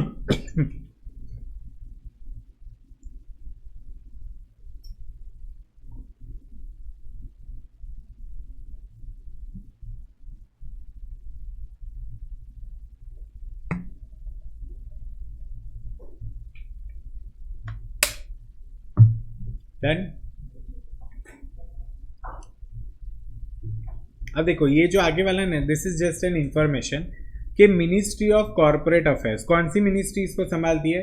Ministry of corporate affairs. ये सेम कंपनी लॉ में भी सेम मिनिस्ट्री है। और उसके अंदर ROC, that is registrar of companies, ये ना कंपनीज की माँ है, ठीक है। आरओसी क्या है? कंपनीज की माँ। कुछ भी हो तो मम्मी को तुम बताते हो ना हर चीज। वैसे हम लोग बिजनेस में, एलएलपी में कुछ भी काम करेंगे, सबको सब कुछ किसको बताएंगे? आरओसी को। इनका काम क्या है? They have the task of administrating the LLP act 2008। Is this clear? कौन सी ministry? Ministry of corporate affairs and ROC. ये इनको अथॉरिटी दी है, पार्लियामेंट ने इनको बोला है कि एलएलपी का ध्यान आप रखोगे, ठीक है। Central government has the authority to frame the rules regard to LLP act 2008, क्योंकि ये सेंट्रल एक्ट है ना, स्टेट एक्ट थोड़ी है, ये तो सेंट्रल गवर्नमेंट का एक्ट है। एंड साथ ही साथ वो लोग क्या कर सकते हैं? अमेंड। अब सुनना ध्यान से, आज से जब भी तुम ये शब्द देखोगे अमेंड, अमेंड का मतलब होता है कोई भी बदलाव लाना। अमेंड मतलब क्या? कोई भी बदलाव लाना, बराबर। जैसे तुम देखो आए दिन जीएसटी में और अपनी निर्मला दीदी कुछ ना कुछ चेंजेस करती रहती है, उसको क्या बोलते हैं? अमेंडमेंट्स बोलते हैं। क्या बोलते हैं? अमेंडमेंट्स, मतलब बदलाव लाना। अब वो कैसे लाएंगे? By notification in the official gazette from time to time. मैंने बता दिया ऑफिशियल गैजेट क्या होता है। अब दो इंपॉर्टेंट नोट, क्या इंडियन पार्टनरशिप एक्ट 1932 एलएलपी के ऊपर लागू होगा? क्या इंडियन पार्टनरशिप एक्ट एलएलपी पे? अरे उसके लिए अलग से है ना, एलएलपी एक्ट है ना। एलएलपी के लिए मतलब जो एलएलपी है, बिजनेस ऑर्गेनाइजेशन, उसके ऊपर तो एलएलपी एक्ट ही लागू होगा। इंडियन पार्टनरशिप फर्म के ऊपर पार्टनरशिप एक्ट आता है ना। Are you understanding? एंड अगर कोई भी वर्ड या एक्सप्रेशन जो डिफाइन नहीं किया है कहाँ पर? एलएलपी एक्ट में, तो हम उसको कंपनीज एक्ट से रिफर कर सकते हैं। क्योंकि देखो अपन ने क्या देखा, ये हाइब्रिड मॉडल है। क्या है? हाइब्रिड। तो कंपनी लॉ में अगर कुछ लिखा है वो अपन एलएलपी में रिफर कर सकते हैं, अगर एलएलपी में ना लिखा हो तो। पहली बात तो मैंने तुम लोग को आज एक क्लियरिटी दे देता हूँ, जो कानून पढ़ रहे हैं ना, उस कानून की मैटर में, जैसे अगर जब हम कॉन्ट्रैक्ट एक्ट पढ़ेंगे तो सिर्फ कॉन्ट्रैक्ट में जो लिखा है वही फॉलो करने का। जब हम इंडियन पार्टनरशिप एक्ट पढ़ रहे रहेंगे तो उसमें जो लिखा है वही फॉलो करने का। बट एलएलपी में स्पेसिफिकली लिखा है कि अगर किसी चीज का मतलब नहीं समझता है तो तुम कहां से रिफर करोगे? Companies act 2013। Is this clear? Dictionary नहीं ढूंढने का जाने का, सीधा कंपनीज एक्ट में देखने का कि शब्द का मतलब क्या है, वो मतलब यहाँ पर लग जाएगा। तुम लोगों को समझ में आया? चलो इसको प्लीज लिखो।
देन समझ में आया? चलो अभी आगे बढ़ते हैं. Let us understand the characteristics of LLP. ठीक है, यहाँ पर टोटल ना तुम्हारे पास 16 पॉइंट्स है.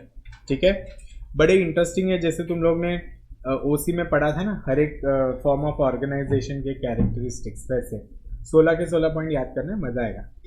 इसके बाद मैं ब्रेक दूंगा, डोंट वरी. ठीक है, पहले याद कर लेंगे, फिर ब्रेक दूंगा, फिर लिखेंगे. ठीक है, चलो सबसे पहले क्या बोला है, that LLP is a body corporate. बोलो LLP is a LLP is a मैंने क्या बोला था, बॉडी कॉर्पोरेट मतलब दो शब्द तुम्हारे दिमाग में आने चाहिए. एक है सेपरेट लीगल एंटिटी और दूसरा बॉडी कॉर्पोरेट. बोला तो दो शब्द कौन से,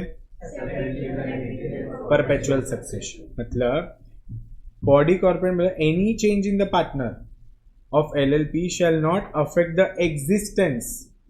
मैंने बोला था ना, ये ससुराल गेंदा फूल चली गई, ठीक है, वो जेल चला गया, ये दुनिया से ही चला गया, उसका मतलब क्या, एलएलपी को कोई भी फर्क नहीं पड़ेगा.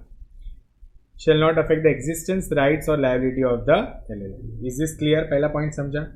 परपेचुअल सक्सेशन मतलब क्या, युगो तक, जन्मों जन्मों तक वो चलता ही जाएगा. मतलब उसको बोलते हैं कंटिन्यूअस एग्जिस्टेंस. उसको क्या बोलते हैं?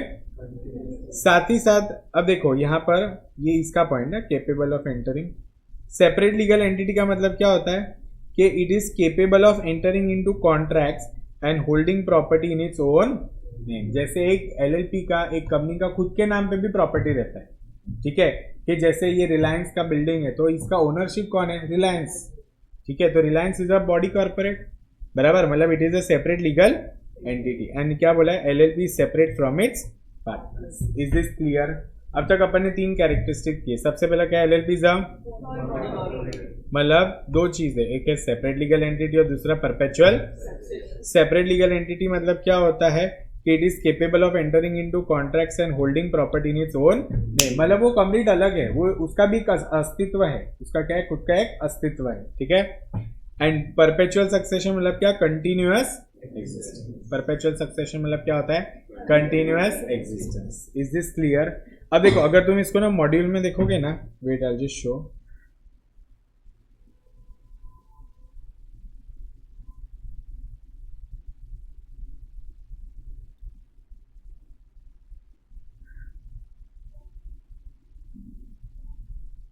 मॉड्यूल में अगर तुम इसको देखोगे ना तो यू विल सी कि इतना इन डेप्थ इन लोग ने लिखा है. ये देखो यहाँ पर तो कोई तो डेफिनेशन है. हाँ, LLP is a body corporate, तो इतना सारा एक साथ इन लोगों ने लिखा है. परपेचुअल सक्सेशन मतलब देखो, LLP can continue its existence irrespective of changes in partner, death, insanity. वो थोड़ा बहुत तुम बना के लिख सकते हो, बट जो की वर्ड है वो मैंने मेरे नोट्स में रखे हैं. Are you understanding? सी, ये नोट्स अगर एज इट इज मॉड्यूल जैसा होता तो नोट्स लिखने का कोई सेंस ही नहीं था, तो मैं सीधा मॉड्यूल से ही पढ़ा देता. बट तुम लोग को की वर्ड्स याद होने चाहिए. एटलीस्ट अगर तुम जितना नोट्स में लिखा है वो पूरा अच्छे से रट्टा मार के भी लिख दोगे ना, मतलब सिर्फ ऐसे मत लिखना कि परपेचुअल सक्सेशन मतलब कंटिन्यूअस एग्जिस्टेंस, ऐसा नहीं. You will have to write little bit, but continuous existence is the key word. Are you all understanding? ठीक है. चौथा बोला म्यूचुअल एजेंसी. म्यूचुअल एजेंसी मतलब मैंने क्या बोला था कि यहाँ पर हर कोई पार्टनर एक दूसरे के एजेंट नहीं है. किसके एजेंट है? एलएलपी के एजेंट है. तो देखो, all partners will be agents of LLP alone. मतलब no one partner can bind the other partner by his. चलो याद करो, अब तक अपन ने 4 पॉइंट्स पढ़े. सबसे पहला LLP is a body corporate. LLP is a उसके बाद नेक्स्ट पॉइंट क्या था, perpetual succession and separate legal entity. चौथा पॉइंट क्या पढ़ा, म्यूचुअल एजेंसी. चलो once again, point number 1 LLP is a, उसके बाद नेक्स्ट एंड नेक्स्ट. चारों पॉइंट समझ में आए. पांचवा मैंने क्या बोला था, एलएलपी बिना अग्रीमेंट के बन ही नहीं सकता. तो क्या है पांचवा पॉइंट, एलएलपी अग्रीमेंट. ये अग्रीमेंट में क्या लिखा रहेगा, म्यूचुअल राइट्स एंड ड्यूटीज, बराबर. बट सपोज अगर अग्रीमेंट नहीं तो कौन सा शेड्यूल फॉलो करने का, याद करो शेड्यूल नंबर 1 पढ़ा ना अपन ने, 4 शेड्यूल. सो देखो अग्रीमेंट में क्या लिखा है, mutual rights and duties. If silent मतलब अग्रीमेंट नहीं है तो हम क्या करेंगे, फॉलो शेड्यूल नंबर. समझ में आ रहा है तेरे को पक्का? अब तक 5 पॉइंट पढ़े. चलो once again, LLP is a, दूसरा next, fourth and fifth, is this clear? Perpetual succession मतलब युगो युगो तक, जन्मों जन्मों तक वो चलता ही जाएगा। एंड सेपरेट लीगल एंटिटी मतलब क्या? कंपनी अलग, उसके लोग अलग, ठीक है। फिर नेक्स्ट है बोला artificial legal person. Artificial legal person मतलब क्या?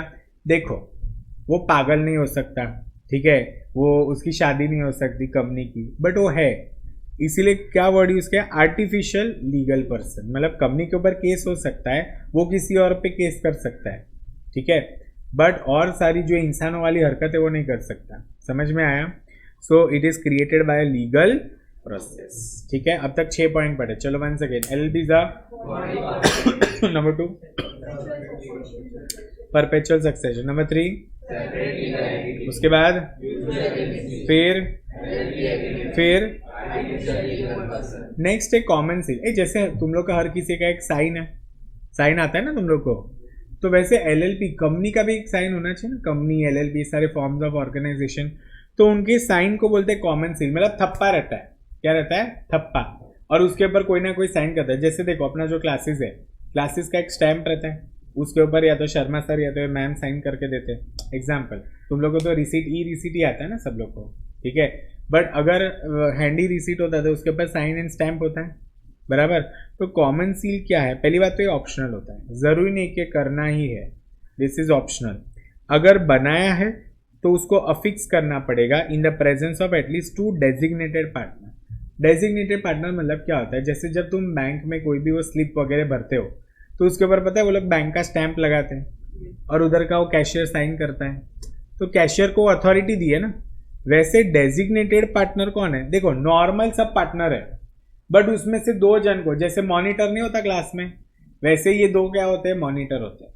मतलब वो लोग क्या करते हैं? ध्यान रखते हैं। Is this clear? बाकी सारे पार्टनर है, बट ये दोनों कौन से इंपॉर्टेंट लोग हैं, इसलिए उनका नाम ही क्या है? Designated partner. क्या है?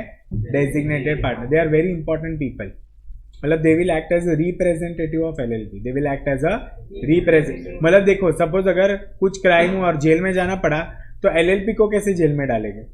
तो एलएलपी के पहले किसको डालेंगे? डेजिग्नेटेड पार्टनर को। किसको जेल में डालेंगे? डेजिग्नेटेड, क्योंकि देखो साइन तो वही करेगा ना, तो जोल उसने किया है। अरे आर्टिफिशियल पर्सन कैसे जोल करेगा? मंदिर में गले में से जो दान पेटी रहता है उसमें से पैसा गया तो भगवान को बोलेगे आपने पैसा लिया? नहीं ना, पुजारी जो उधर बैठता है उसकी गलती हुई ना। Are you getting my point? चलो, तो नेक्स्ट पॉइंट क्या है तुम्हारा? Common seal. उसके बाद लिमिटेड लायबिलिटी तो तुमने बहुत बार पढ़ लिया। लिमिटेड लायबिलिटी मतलब क्या होता है? Liability of partner is limited to the agreed contribution in LLP agreement. Is this clear? तो जितना एग्रीमेंट में अपन कॉन्ट्रीब्यूशन मतलब क्या? Capital contribution. कॉन्ट्रीब्यूशन मतलब कौन सा contribution? Capital contribution. Is this clear? चलो 8 पॉइंट हो गए अभी से, फटाफट एक बार। सबसे पहले एलएलपी जम, next next next next next then end. पहले 8 पॉइंट तुम लोग को समझ में आए? अच्छा, अगर एग्जाम में ऐसा आ जाए explain LLP and explain any characteristics, तो ये पहले 8 पॉइंट लिख के आ जाने का। ये सबसे सिंपल 8 पॉइंट्स है। तुम लोग को समझ में आया क्या? These are the most simplest 8 points that you can write. अगर उन्होंने तुमको चॉइस दिया है तो बराबर, अगर चॉइस नहीं दिया है, मतलब ऐसे स्पेसिफिकली बोला कि explain the minimum and maximum number of partners, तो तुमको ये लिखना पड़ेगा। Are you all understanding? पहले 8 कैरेक्टरिस्टिक्स तुम लोग को समझ में आ रहा है ना? अभी देखो आगे क्या बोला है, मैनेजमेंट ऑफ बिजनेस। तो मुझे एक बात बताओ, आज अगर तुम किसी एलएलपी में पार्टनर हो तो तुम बिजनेस में भी तो मैनेज करोगे ही ना, तुम्हारा काम ही तो वही है, ठीक है। So partners of LLP are entitled to manage the business of LLP. मतलब सारे के सारे पार्टनर्स मिलजुल के बिजनेस करेंगे, but only designated partners are responsible for legal compliance. मतलब कोई भी अगर केस वगैरह हुआ या तो कोई चीज साइन करनी है तो उसके लिए कौन रिस्पॉन्सिबल होगा? Designated partner. समझ में आया? इससे देखो अगर एलएलपी के ऊपर कोई भी केस हुआ तो उसको रिप्रेजेंट भी कौन करेगा? Designated partner. समझ में आ गया क्या? ओके। फिर मिनिमम कितने चाहिए भाई? 2 तो चाहिए, बट मैक्सिमम का कोई भी लिमिट नहीं था। Is this clear? मिनिमम कितने पार्टनर चाहिए एलएलपी के लिए? 2। अच्छा, 2 से कम हो गया तो क्या करने का?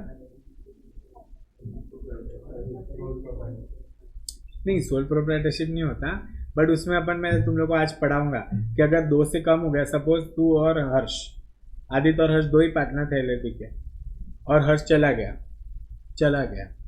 ठीक है, तो अब क्या करेंगे? तो आदित्य को तुरंत कोई नया पार्टनर लाना पड़ेगा ना, वरना क्या होगा, उसकी सारी लिमिटेड लाइबिलिटी का अनलिमिटेड हो जाएगा। मतलब क्या, फिर जो भी कांड हुआ सब उसको ही भरना पड़ेगा, लॉस वॉस जो कुछ भी हुआ सब उसको भरना पड़ेगा। Are you all understanding? ठीक है, तो मिनिमम कितने चाहिए? 2। देखो, every LLP shall have at least 2 partners. Minimum कितने चाहिए? एंड वो दोनों क्या होने चाहिए? एटलीस्ट इंडिविजुअल होने चाहिए। क्या होने चाहिए? ऑफ होम, जिसमें से एटलीस्ट एक कहाँ पर रहना चाहिए? इंडिया में रहना चाहिए। सपोज एलएलपी इंडिया में और दोनों के दोनों पार्टनर आउट ऑफ इंडिया, किसको पकड़ने जाए? एटलीस्ट एक तो इंडिया में होना चाहिए ना। And there is no maximum limit on the number of partners in, maximum का कोई भी लिमिट नहीं है। समझ में आया? चलो वापस से एक बार सारे 10 पॉइंट्स आंखें बंद करके ट्राई करो। सबसे पहला पॉइंट क्या था? एलएलपी था। फिर नंबर 2 क्या था? Perpetual succession. Number 3 separate legal entity. फिर म्यूचुअल एजेंसी। फिर 5 क्या था? हाँ, एलएलपी अग्रीमेंट। Very good. फिर छठा आर्टिफिशियल लीगल पर्सन। फिर क्या बोला है? कॉमन। फिर लिमिटेड लायबिलिटी। फिर मैनेजमेंट ऑफ, मतलब सारे पार्टनर्स मिलजुल के बिजनेस को मैनेज कर सकते। बट लीगल कंप्लायंस के लिए कौन रिस्पॉन्सिबल है? Designated partner. इसको प्यार से डीपी भी बुला सकते। क्या बुलाते हैं? डीपी। ठीक है। फिर मिनिमम कितने होने चाहिए और मैक्सिमम? समझ में आया तुम लोग को? पक्का? Everyone understood? अच्छा, बिजनेस फॉर प्रॉफिट ओनली, इसका मतलब होता है कि हम दान धर्म के लिए एलएलपी बना सकते हैं। उसके लिए ट्रस्ट बनाओ ना, एलएलपी क्यों बना रहे हो? दान धर्म ही करना है तो मंदिर मस्जिद ट्रस्ट ये सब होते हैं ना, वो करो, तुमको बिजनेस करने की जरूरत ही नहीं है। सो याद रखना, the essential requirement for forming LLP is carrying on a lawful business. ये ड्रग्स का बिजनेस करते हैं, चलेगा क्या? वो इलीगल है क्या? वो लॉफुल है? और वो भी तुम्हारा मोटिव क्या होना चाहिए? प्रॉफिट कमाना, चैरिटी करना है तो भाई बिजनेस मत कर, तू मंदिर खोल। ठीक है। Thus LLP cannot be formed for charitable or non-economic purpose. Is this clear?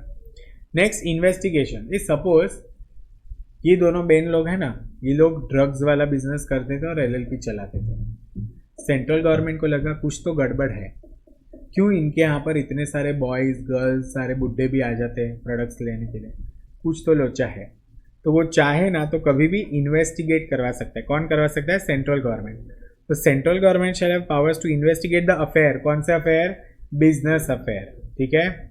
LLP के अफेयर्स को वो चेक करवा सकता है bye appointment of a competent authority. मतलब किसी पुलिस ऑफिसर या कोई भी ऑफिसर को भेजकर वो क्या करवा सकता है? चेक करवा सकता है कि भाई ये लोग जो भी कांड कर रहे हैं, ठीक है, क्या पता क्या कर रहे हैं।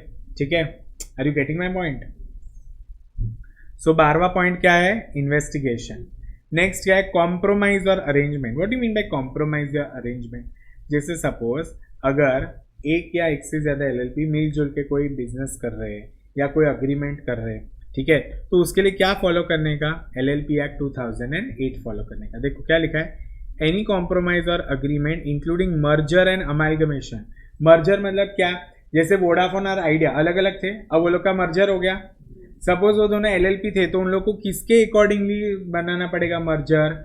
LLP act 2008। अगर वो लोग कंपनी है, वो लोग कंपनीज थे तो उन्होंने कंपनीज एक्ट को फॉलो करके मर्ज कर दिया। Is this clear? पक्का?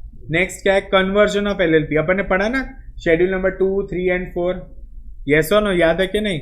सो a firm schedule number 2, a private company schedule number 3 और an unlisted public company schedule number 4 would be allowed to convert into LLP according to the provisions of LLP। मतलब हमें वो तीनों schedule follow करने पड़ेंगे। समझ में आ रहा है तुम लोग को? अच्छा, अब मुझे एक बात बताओ, ये सारी की सारी चीज कहाँ पर होती है? ई फाइलिंग होती है। आजकल क्या थोड़ी ना ऑफिस लेके जाते हैं हम लोग उधर कि भाई हम फॉर्म भर के लाए, सब लोगों को लेकर आए, सारे पार्टनर्स हैं, सबका सब किधर होता है? ई फाइलिंग होता है। कौन सी वेबसाइट पे? www.mca.gov.in। Is this clear? सारे डॉक्यूमेंट्स एवरीथिंग किधर फाइल होता है? ई फाइलिंग, मतलब वेबसाइट पे होता है। एंड लास्ट पॉइंट है तुम्हारा फॉरेन एलएलपी। लास्ट पॉइंट क्या तेरा? अब ध्यान से सुनना। फॉरेन एलएलपी मतलब जिसका एफआईआर मतलब क्या? फॉर्मेशन, इनकॉर्पोरेशन एंड रजिस्ट्रेशन, ये कहां पर हुआ है? Outside India. बट उसका प्लेस ऑफ बिजनेस किधर है? In India. वंस अगेन, जिसका FIR कहाँ पर है, but place of business FIR place of business, इसको क्या बोलते हैं? Foreign LLP। क्या बोलते हैं? तो फॉरेन LLP इंडियन LLP का पार्टनर बन सकता है? यस, बन सकता है। Is this clear? What is foreign LLP? जिसका FIR कहाँ पर है? आउटसाइड, बट POB किधर है? FIR मतलब क्या? Formation, incorporation, register. जैसे मेरा एक LLP है, ठीक है, वो US में है, बट मेरा बिजनेस तो यहाँ पर है, प्लेस ऑफ बिजनेस यहाँ पर है, तो मतलब वो क्या हो गया? Foreign LLP। बट क्या वो इंडिया में काम कर रहा है ना, तो उसके ऊपर LLP एक्ट एप्लीकेबल होगा। Is this clear everyone? Understood? वो इंडियन LLP में पार्टनर भी बन सकता है। समझ में आया क्या सारे के सारे points? Is this crystal clear everybody? पक्का? एक बार वापस से सारे हेड पॉइंट्स रिवाइज करते हैं। सबसे पहले LLP जा, उसके बाद फिर देन नेक्स्ट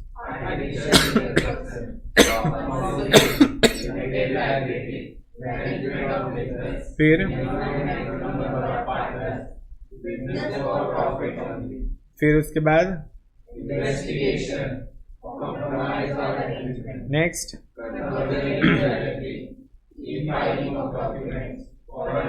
फॉरेन LLP मतलब क्या? जिसका FIR कहाँ पर है, बट POB FIR मतलब क्या? Formation, incorporation, registration. POB मतलब क्या? Place of business. Is this clear everyone? Understood? It is 3:15. You want a break? You want a break? I am asking. हाँ, पहले कॉपी करना फिर ब्रेक। अच्छा, ओके, हाँ हाँ, ओके। तो एक काम करते हैं, let's take a 10 minutes break. Is it okay? 3:15 हुआ, 3:25 विल रिज्यूम। ठीक है, जल्दी आ जाना।